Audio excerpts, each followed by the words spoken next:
एक बार की बात है, उदयपुर गांव में एक ज्ञानचंद नाम का पुजारी रहा करता था। वो गांव के एक छोटे से मंदिर में पूजा पाठ किया करता था।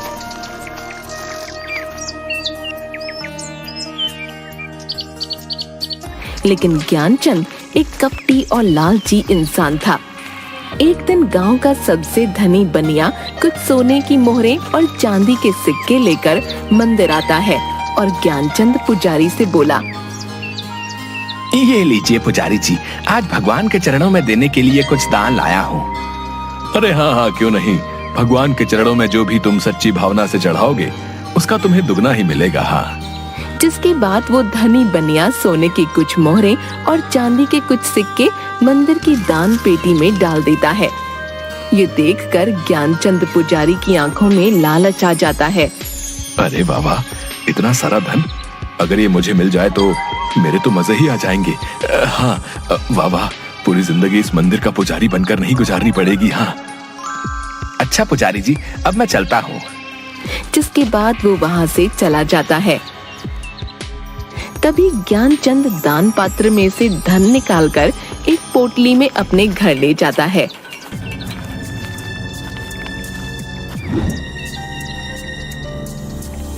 तभी उसकी पत्नी, अरे आज आप इतनी जल्दी मंदिर से आ गए, ये आप क्या लाए हैं जी? अरे अरे भाग्यवान, ये देखो, आज मैं अपने लिए कितना सारा सोना चांदी लेकर आया हूँ। अब देखना भाग्यवान, हम मौत से अपना जीवन गुजारेंगे। हाँ, देखो देखो, तुम ही देखो कितना सारा धन है।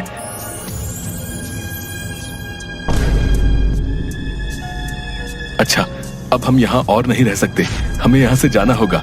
चलो यहाँ से। अरे ये क्या बोल रहे हैं आप? आखिर हम जाएंगे कहाँ?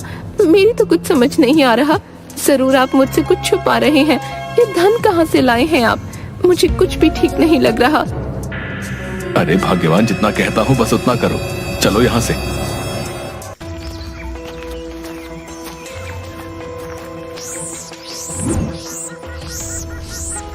थोड़ी दूर चलने पर वो एक जंगल में पहुंचे, जहां उसे एक घास से बनी झोपड़ी दिखाई दी। अरे देखो भाग्यवान, वो सामने झोपड़ी है। चलो चलो, आज रात हम उस झोपड़ी में काट लेंगे, सुबह होते ही यहाँ से निकल जाएंगे।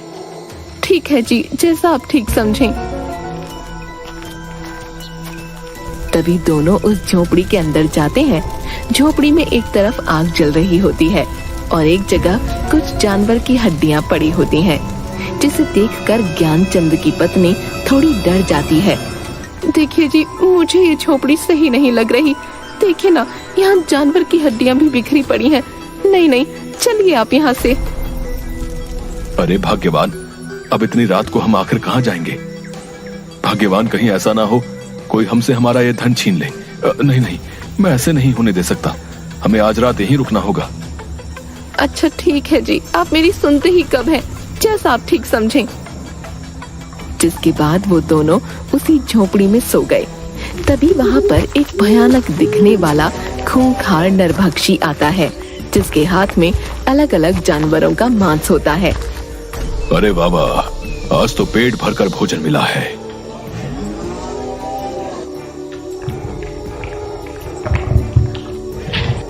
हाँ, आनंद आ गया। तभी उसे ज्ञानचंद पुजारी के सोने की आवाज सुनाई देती है, जो खर्राटे मार रहा होता है। अरे ये किसकी आवाजें आ रही हैं? कौन है यहाँ? तभी वो देखता है पुजारी और उसकी पत्नी उसकी झोपड़ी में जमीन पर सो रहे होते हैं। अरे वाह वाह, आखिरकार मेरे लिए नया भोजन आ ही गया। बहुत दिन हो गए किसी इंसान का मांस नहीं खाया, और अब नर और मादा दोनों इंसानों का मांस खाने को मिलेगा। वाह। ज्ञानचंद और उसकी पत्नी की नींद खुल जाती है। वो दोनों उस नरभक्षी को देखकर हैरान हो जाते हैं और बुरी तरह डर जाते हैं। मैं तुम दोनों को खा जाऊंगा। आज मेरे पेट को भरपूर शांति मिलेगी। हाँ, मैं खूंखार नरभक्षी हूँ। मुझे इंसानों का मांस खाने में बहुत मजा आता है। हाँ। अरे अरे, हमें छोड़ दो, जाने दो। हमें नहीं पता था ये तुम्हारी झोपड़ी है। हमें रुकने के लिए शरण चाहिए थी, इसलिए इस झोपड़ी में आ गए। छोड़ दो, हमें जाने दो। मैं एक मंदिर का पुजारी हूँ और पूर्ण रूप से शाकाहारी हूँ, कभी मांस को हाथ नहीं लगाया है। ऐसे में तुम्हें हमें खाने में बिल्कुल भी मजा नहीं आएगा। छोड़ दो, हमें जाने दो। क्या कहा? तुम शाकाहारी हो?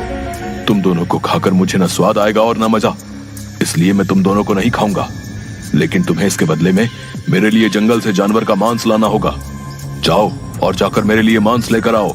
मेरी भूख को शांत करो, जाओ, वरना मैं तुम्हें ही खा जाऊंगा। हाँ हाँ, क्यों नहीं, हम दोनों अभी जंगल जाते हैं और तुम्हारे लिए किसी जानवर का मांस लेकर आते हैं। नहीं, तुम दोनों नहीं जाओगे, सिर्फ तुम जाओगे। अगर तुम वापस मेरे लिए मांस लेकर नहीं आए तो तुम्हारी ये पत्नी मेरे पास यहीं मेरी झोपड़ी में रहेगी। अगर तुम जल्दी से मेरे लिए जानवर का मांस नहीं लेकर आए तो मैं तुम्हारी पत्नी को खा जाऊंगा, समझे? अब जाओ यहाँ से। राक्षस महाराज, ये आप क्या बोल रहे हैं? नहीं नहीं, आप मेरी पत्नी को नहीं खाइएगा। मैं अभी आपके लिए किसी जानवर का मांस लेकर आता हूँ। मैंने तो पहले ही कहा था ये झोपड़ी मुझे सही नहीं लग रही, लेकिन आपके धन पाने की लालच में हमें इतनी बड़ी मुसीबत में डाल दिया। अब इस नरभक्षी के लिए किसी जानवर का मांस लेकर जल्दी आइएगा, वरना ये नरभक्षी मुझे खा जाएगा। नहीं नहीं भाग्यवान, तुम चिंता मत करो, मैं जानवर का मांस लेकर जल्दी ही वापस आ जाऊंगा। जिसके बाद वो जंगल जाता है।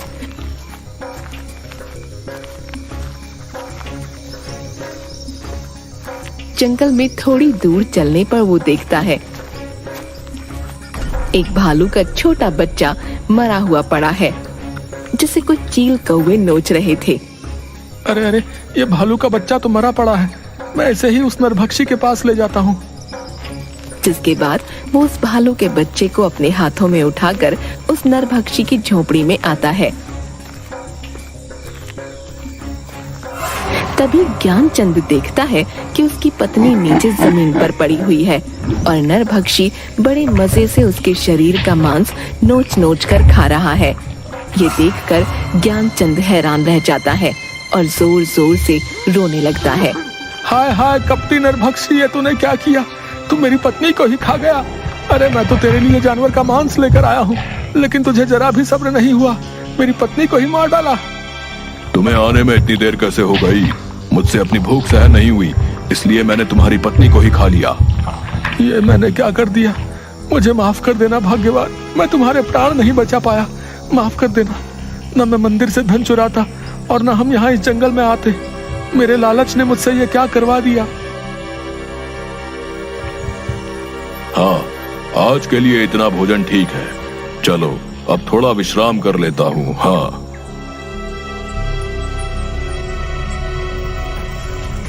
जिसके बाद वो अपनी झोपड़ी में सो जाता है। तभी ज्ञानचंद रोते हुए अपनी पत्नी की हड्डियों को उठाता है और जंगल की ओर चल देता है। वो अपनी पत्नी की हड्डियों को लेकर जंगल में जाता है और एक विशाल पेड़ के नीचे बैठ जाता है और रोने लगता है। मुझे माफ कर देना भाग्यवान, मेरे लालच ने तुम्हारी ये दशा कर दी है, मुझे बहुत पछतावा है, भगवान मुझे माफ कर देना। तभी उसे रोते देख पेड़ पर से एक गिद्ध की आवाज आती है। क्या हुआ है तुम्हें? तुम क्यों रो रहे हो? ये मेरे सोने का वक्त है, लेकिन तुम मेरी नींद में बाधा डाल रहे हो। ज्ञानचंद उसे देखकर थोड़ा डर जाता है। उस खूंखार नरभक्षी ने मेरी पत्नी को मार डाला, अब मैं क्या करूंगा? मेरी प्रिय पत्नी मुझे छोड़कर चली गई है, अब भला मैं जीवित रहकर क्या करूंगा? अब मैं भी मर जाना चाहता हूँ, मैं खुद ही उस खूंखार नरभक्षी को अपने आप को समर्पित कर दूंगा, अब मैं जीना नहीं चाहता। उस खूंखार नरभक्षी ने तुम्हारी पत्नी को भी मार डाला है। इस खूंखार नरभक्षी का आतंक तो इस जंगल में बढ़ता ही जा रहा है, जिसकी वजह से अब इस जंगल के जानवर पूरी तरह से खत्म होने को हैं। वो एक खूंखार नरभक्षी है, लेकिन मैं इसमें तुम्हारी सहायता कर सकता हूँ। तुम्हारी पत्नी फिर से जीवित हो जाएगी। ज्ञानचंद ये सुनकर थोड़ा खुश हो जाता है। क्या सच में तुम सच बोल रहे हो? क्या मेरी पत्नी फिर से जीवित हो सकती है? तुम कौन हो? आखिर मेरी पत्नी कैसे जीवित हो सकती है, बताओ मुझे। मेरा नाम गरुड़राज है, मेरे पास दैविक शक्तियां हैं, इसलिए वो खूंखार नरभक्षी मुझे कुछ नहीं कर सकता। तुम्हारी पत्नी का जीवित होने का सिर्फ एक ही रास्ता है, जिस पर चलकर ही तुम अपनी पत्नी को जीवित कर पाओगे, लेकिन वो रास्ता बहुत कठिन होगा। गरुड़राज, आखिर क्या है वो कठिन रास्ता? मुझे बताओ, मैं अपनी पत्नी को फिर से जीवित करने के लिए किसी भी कठिन रास्ते पर जाऊंगा। इस जंगल के उस पार एक गुफा है, जिसमें एक बहुत ही महान तपस्वी देवराज रहा करते हैं। तुम्हें उनसे मिलना होगा। वही तुम्हारी पत्नी को फिर से जीवित करने की राह दिखाएगा। लेकिन देवराज तपस्वी किसी भी इंसान को अपनी गुफा में इतनी आसानी से आने नहीं देता। तुम्हें उससे मिलने के लिए कई चुनौतियों का सामना करना पड़ेगा। गरुड़ राज, मैं जरूर उस गुफा में उस महान तपस्वी के पास जाऊंगा, चाहे फिर मुझे कितनी ही मुश्किलों का सामना क्यों ना करना पड़े। तभी गरुड़ राज उसे अपना एक पंख देता है। ये लो मेरा ये जादुई पंख ले जाओ। जब तुम उस गुफा में मुश्किल में आओगे तब ये मेरा जादुई पंख तुम्हारी सहायता करेगा। ज्ञानचंद वो पंख लेकर जंगल के पार वाली गुफा में जाता है।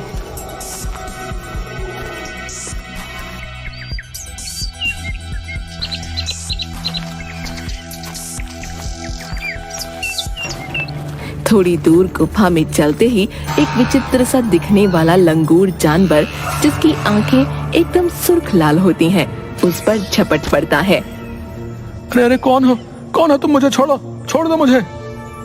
तपस्वी देवराज की इस गुफा में आने की तुम्हारी हिम्मत कैसे हुई? मैं तुम्हें जिंदा नहीं छोड़ूंगा। क्या तुम्हें नहीं पता यहाँ कोई इंसान नहीं आ सकता? नहीं नहीं, मुझे छोड़ दो, मैं बहुत मुश्किल में हूँ। मुझे यहाँ गरुड़ राज ने भेजा है। मुझे देवराज तपस्वी से मिलना ही होगा। मुझे आगे गुफा में जाने दो। ये सुनकर वो डरावना लंगूर उसे छोड़ देता है। ठीक है, मैं आगे देवराज तपस्वी से मिलने दूंगा, लेकिन इसके लिए तुम्हें एक चुनौती से गुजरना होगा। इस गुफा में आगे जाने के 2 रास्ते बताऊंगा। तुम्हें अपनी बुद्धि से सही रास्ता चुनना होगा, लेकिन याद रखना, अगर तुमने गलत रास्ता चुना तो तुम देवराज तपस्वी से कभी नहीं मिल पाओगे। ठीक है, मुझे आपकी ये चुनौती मंजूर है। जिसके बाद डरावना लंगूर अपनी आंखों की शक्ति से वहाँ 2 रास्ते बना देता है। एक रास्ते पर बहुत रोशनी होती है और दूसरे रास्ते पर बहुत अंधेरा, जिसमें सिर्फ आग की मशालें जल रही होती हैं। ये देखकर ज्ञानचंद सोच में पड़ जाता है। कुछ देर सोचने के बाद, मैं अंधेरे का रास्ता ही चुनूंगा, क्योंकि अंधेरे के बाद ही जीवन में उजाला होता है, और मुझे अपने जीवन में उजाला करने के लिए अपनी पत्नी को जीवित करना है। मुझे देवराज तपस्वी इसी अंधेरी राह पर मिलेंगे। डरावना लंगूर ये सुनकर थोड़ा खुश हो जाता है। बहुत अच्छा जवाब दिया तुमने। तुम्हारी राह इसी अंधेरे रास्ते से होती हुई उजाले की ओर जाती है। तुम्हें ऐसे ही अपनी बुद्धि और विवेक का इस्तेमाल करना होगा। अब तुम जाओ। ज्ञानचंद अंधेरे रास्ते की ओर बढ़ता है। तभी थोड़ी दूर पर वो देखता है एक बहुत बड़ी शिला दिख रही है। ये क्या? गुफा में आगे जाने का तो कोई रास्ता ही नहीं दिखाई दे रहा। वो उस शिला के पास जाता है। इतनी बड़ी शिला, आखिर इसका क्या मतलब हो सकता है? लगता है शिला के उस पार ही मुझे देवराज तपस्वी से मिलने का रास्ता मिलेगा। तभी ज्ञानचंद उस शिला को हटाने की बहुत कोशिश करता है, लेकिन वो अपनी जगह से टस से मस नहीं होती। तभी उसे शिला के उस पार एक आवाज सुनाई देती है। कौन हो तुम और क्यों इस शिला को हटाने की कोशिश कर रहे हो? क्या तुम जानते नहीं, ये गुफा देवराज तपस्वी की है। यहाँ किसी भी इंसान का आना मना है। फिर तुम क्यों आए हो? मैं बहुत ही मुसीबत में हूँ। मुझे यहाँ गरुड़ राज ने भेजा है। मुझे देवराज महान तपस्वी से मिलना है। उनसे मिले बिना मैं यहाँ से नहीं जाऊंगा। तुम्हें गरुड़ राज ने भेजा है, इसका तुम्हें प्रमाण देना होगा। तुम्हें एक चुनौती का सामना करना होगा, तभी तुम इस शिला के पार आ सकते हो। मुझे आपकी चुनौती मंजूर है। क्या करना होगा मुझे बताओ। इस शिला को खोलने की चाबी का पता तुम्हें अपनी बुद्धि से लगाना होगा, तभी तुम इस शिला के अंदर आ पाओगे। ज्ञानचंद ये सुनकर सोच में पड़ जाता है और कुछ देर सोचने के बाद वो देखता है कि शिला पर अचानक से एक निशान दिखने लगता है, जो बिल्कुल गरुड़ राज के दिए पंख की तरह होता है, जो कि ज्ञानचंद के पास होता है। वो उस पंख को अपने हाथ में लेता है। अच्छा, तो इस शिला की चाबी ये पंख ही है, क्योंकि इस शिला पर दिखाई दे रहा ये निशान गरुड़ राज के पंख की तरह है। जैसे ही ज्ञानचंद उस पंख को शिला पर रखता है, वो पंख उस शिला में समा जाता है और शिला का द्वार खुल जाता है। ज्ञानचंद उस शिला की गुफा के अंदर जाता है और देखता है कि देवराज तपस्वी एक स्थान पर अपनी ध्यान मुद्रा में बैठे हुए हैं और ओम का उच्चारण कर रहे हैं। ओम ओम ओम ओम। तभी ज्ञानचंद उसके पास जाता है। हे महान तपस्वी देवराज, आंखें खोलिए। मुझे आपकी सहायता की आवश्यकता है। आप ही मेरी सहायता कर सकते हैं। आंखें खोलिए अपनी। कि देवराज तपस्वी अपनी आंखें खोलता है। कौन हो तुम और क्यों आए हो हमारी गुफा में? यहाँ हम अपनी ध्यान मुद्रा में रहते हैं, इसलिए किसी भी इंसान का यहाँ आना वर्जित है। लेकिन तुम यहाँ इतनी चुनौतियों का सामना करके आए हो, तो हम तुम्हारी सहायता अवश्य करेंगे। बताओ हमें, हम तुम्हारी क्या सहायता कर सकते हैं? मैं एक मंदिर का पुजारी था, लेकिन अपने लालच के कारण एक दिन उस मंदिर से कुछ सोना चांदी चुराकर अपनी पत्नी के साथ इस गुफा के पार वाले जंगल में आ गया। लेकिन वहां हमारा सामना खूंखार नरभक्षी से हुआ और उसने मेरी पत्नी को ही अपना शिकार बना लिया। वो खूंखार नरभक्षी एक एक करके सभी जंगल के जानवरों को अपना शिकार बना रहा है। मैं अपनी पत्नी को दोबारा से जीवित करना चाहता हूँ। मेरी पत्नी की जान मेरे ही लालच के कारण गई है, इसलिए मैं अपनी पत्नी को फिर से जीवित करना चाहता हूँ। अब आप ही मेरी सहायता कीजिए देवराज। दुष्ट व्यक्ति, तुमने अपने लालच के कारण अपनी पत्नी को गवा दिया है। मैं तुम्हारी सहायता नहीं करूंगा। जाओ यहाँ से। ज्ञानचंद ये सुनकर तपस्वी के पैरों में गिर पड़ता है। नहीं नहीं देवराज, ऐसा मत बोलिए। आप एक महान तपस्वी हैं, मैं जानता हूँ। मुझे लालच नहीं करना चाहिए था, लेकिन अब मैं अपनी पत्नी को फिर से जीवित करना चाहता हूँ। मेरी सहायता कीजिए। ज्ञानचंद की ये बातें सुनकर अच्छा तो ठीक है, मैं तुम्हारी सहायता अवश्य करूंगा, लेकिन इससे पहले तुम्हें मेरे 2 सवालों का उत्तर देना होगा। तुम्हारे दूसरे उत्तर में ही तुम्हें वो वस्तु मिलेगी जिससे तुम अपनी पत्नी को दोबारा जीवित कर सकते हो, और उस खूंखार नरभक्षी का विनाश भी उसी से होगा। इसलिए तुम्हें अपनी बुद्धि और विवेक का उपयोग करके ही दोनों उत्तर देने होंगे। अगर कोई भी उत्तर गलत हुआ तो हम तुम्हारी सहायता नहीं करेंगे। तुम्हें यहाँ से खाली हाथ ही जाना होगा। नहीं नहीं तपस्वी देव, मैं यहाँ से खाली हाथ नहीं जाना चाहता। मैं आपके दोनों सवालों का सही उत्तर देने की जरूर कोशिश करूंगा। तो बताओ, तुम्हारा पहला प्रश्न है, इस संसार में मनुष्य के जीवन में भाग्य बड़ा है या बुद्धि? ज्ञानचंद ये सुनकर थोड़ा सोच में पड़ जाता है। आपके इस प्रश्न का उत्तर बुद्धि है देवराज तपस्वी, क्योंकि मनुष्य के जीवन में बुद्धि ही वो मार्ग है जिस पर चलकर भाग्य को बदला जा सकता है। भाग्य कभी भी बुद्धि को नहीं बदल सकता है, लेकिन बुद्धि में वो गुण होते हैं कि वो भाग्य को बना और बिगाड़ सके। इसलिए भाग्य और बुद्धि में बुद्धि ही बड़ी है। बहुत ही उत्तम, तुमने बिल्कुल सही उत्तर दिया है।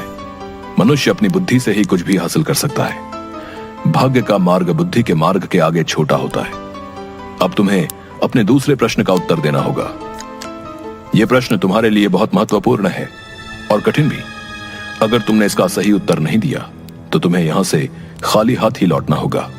तो बताओ, इस संसार में मनुष्य के जीवन में भूख, प्यास, नींद और आशा, इन चारों में से सर्वश्रेष्ठ क्या है? ज्ञानचंद सोच में पड़ जाता है। आपके दूसरे प्रश्न का उत्तर आशा है देवराज, क्योंकि आशा अर्थात उम्मीद पर ही यह संसार टिका हुआ है। क्योंकि मनुष्य के जीवन में एक आशा ही होती है जो मनुष्य के जीवन में कठिन से कठिन कार्य को भी करने की ताकत देती है। मनुष्य जीवन में आशा घने अंधेरे में उस रोशनी की किरण की तरह है जो मनुष्य को घनघोर कष्ट में भी जीने की प्रेरणा देती है। वाह, बहुत ही उत्तम उत्तर। तुम्हारा ये उत्तर भी बिल्कुल सही है। मैं तुमसे बहुत खुश हुआ। तुम्हारी बुद्धि ने मुझे प्रभावित किया, इसलिए मैं तुम्हारी सहायता अवश्य करूंगा। तभी तपस्वी उसे एक जल से भरा अपना लोटा देते हैं। ये लो, ये अमृत ही तुम्हारी सहायता करेगा। इसे उस नरभक्षी की आंखों में डाल देना और इसकी कुछ बूंदें अपनी पत्नी की हड्डियों पर डाल देना, जिससे तुम्हारी पत्नी जीवित हो जाएगी। ज्ञानचंद वो अमृत अपने हाथों में ले लेता है। आपका बहुत बहुत धन्यवाद तपस्वी देवराज। अब मैं इस अमृत से अपनी पत्नी को दोबारा जीवित कर पाऊंगा और उस नरभक्षी का अंत भी। जाओ, तुम्हारा कल्याण होगा।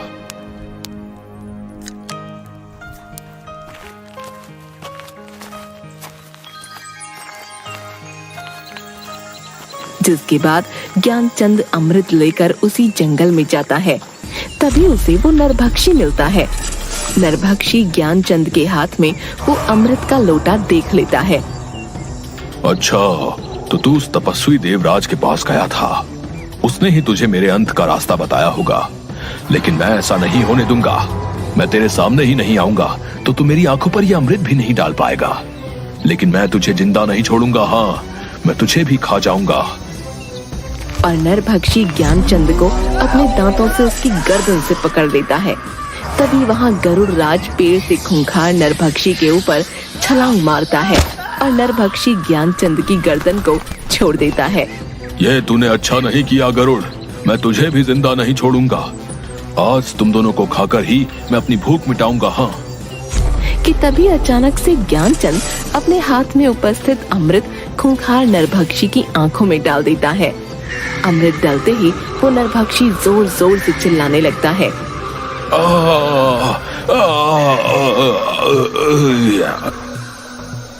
और देखते ही देखते जलकर भस्म हो जाता है, जिसके बाद ज्ञानचंद और गरुड़ की आंखों में थोड़ी खुशी दिखाई देती है। नरभक्षी का तुमने अंत कर दिया है, वाकई तुम बहुत बहादुर निकले। अब जाओ और अपनी पत्नी की हड्डियों पर इस अमृत की बूंदें डाल दो। जिसके बाद ज्ञानचंद अपनी पत्नी की हड्डियों पर उस अमृत को डाल देता है, जिसके बाद उसकी पत्नी दोबारा जीवित हो जाती है, जिसे देखकर ज्ञानचंद खुश हो जाता है। आखिर तुम फिर से जीवित हो ही गई भाग्यवान, तुम मेरे पास दोबारा लौट आई हो।